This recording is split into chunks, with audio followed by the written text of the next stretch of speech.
G'day, my name's Ian Malcolm and I'm so thrilled to be able to present to you.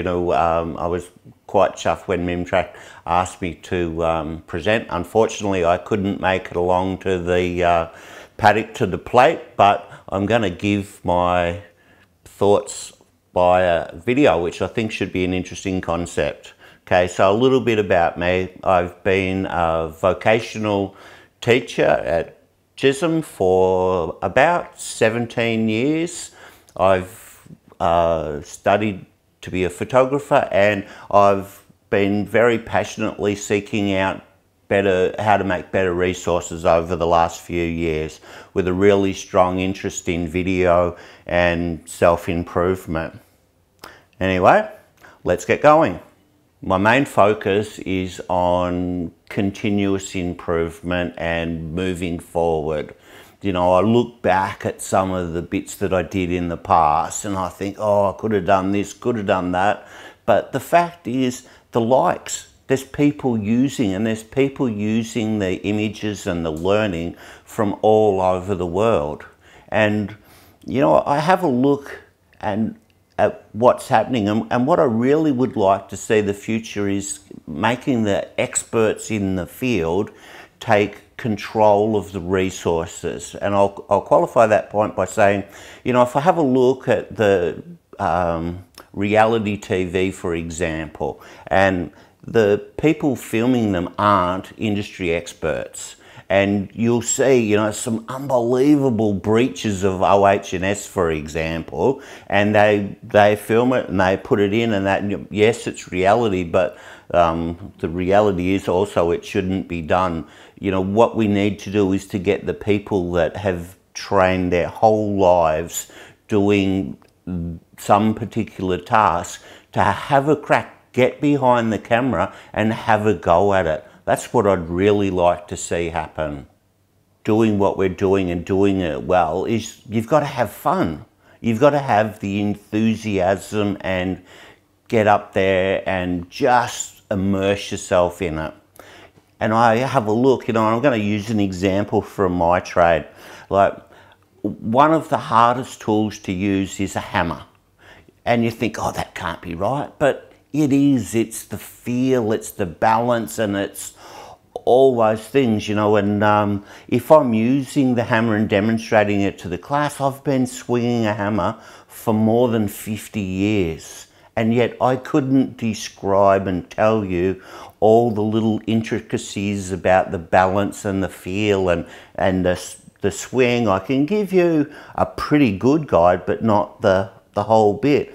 But watching a video of someone doing something that they've been doing for so long, you can pick up all those things and you don't even realise what it is that you're actually learning. Like, I'm married to a chef, as you can probably tell, which makes me qualified to speak at a meat conference for sure. And I've been learning from her all our married life. And I look, and I see how she uses a knife and picks it up and how she does it, and that's how I learn. So the reality is, if we can get that onto film and filmed by the people that actually do the task, that would give us some really powerful resources. When we go to put a video together or a film to go up on social media and all that, we're telling the story, and we've got to do all the little bits to give the people as much information about the story and the surroundings as possible. And in doing that, we make sure, like as today, it's not by accident that we're filming inside a kitchen.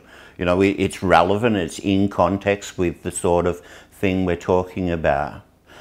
We'll shoot B-roll, and B-roll means like we'll do little close-ups of using knives and bits and pieces, or washing or something and that.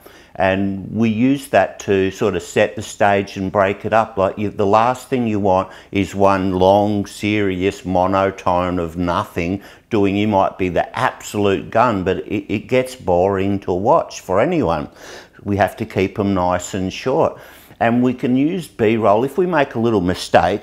You know, I learnt this really early on. If something happens and it goes a little bit awry, then we can pop a bit of B-roll over the top. So you'd be coming along, you make a mistake and that, and keep talking, keep going, and you think afterwards, oh no, that doesn't look too good in that. Well, we can put a little close-up of something in the middle of it, keep the conversation going, and the mistake is gone.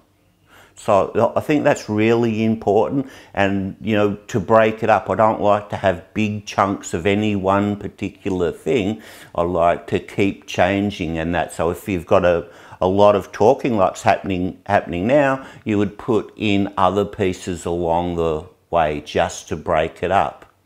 So the next stage, we're going to have a look at how I would do some filming of someone else. Like I'm going to get my wife in action, and we're going to set it up and how to do it with the phone and some of the great uses of today's technology. You know, I think it's sadly underused. You know, we've got this great tool in our pocket, the big thing, and I tell my students all the time, turn it on its side, you know, because if I'm going to use the footage, it's no good to me in portrait. It needs to be landscape, and then I can use it, you know, and I use it in time lapse, I use it in slow motion. I think it is just one of the world's best tools. Anyway, let's have a look.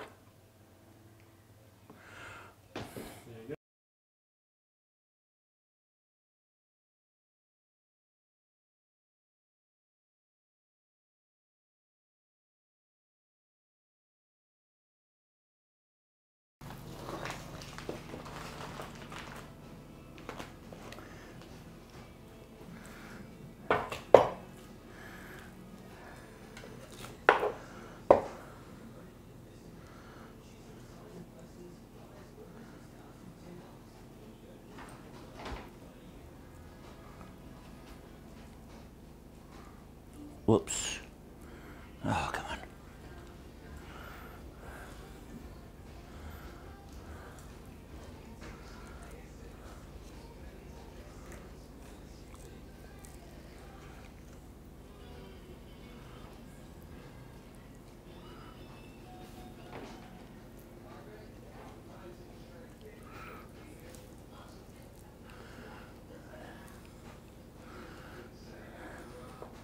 Part of it's by feel, isn't it?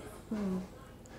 So I looked it up, I did the research, I YouTubed it myself to making sure I knew exactly, like I've seen you do it but many times, but I wanted to understand.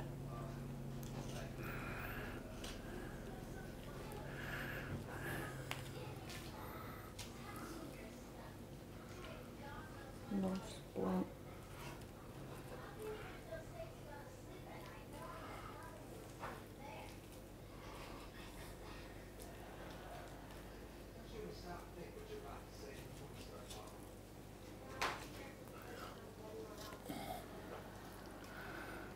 Okay, so you can see by what we did, things go wrong. Like my gimbal died, the battery died on it halfway through.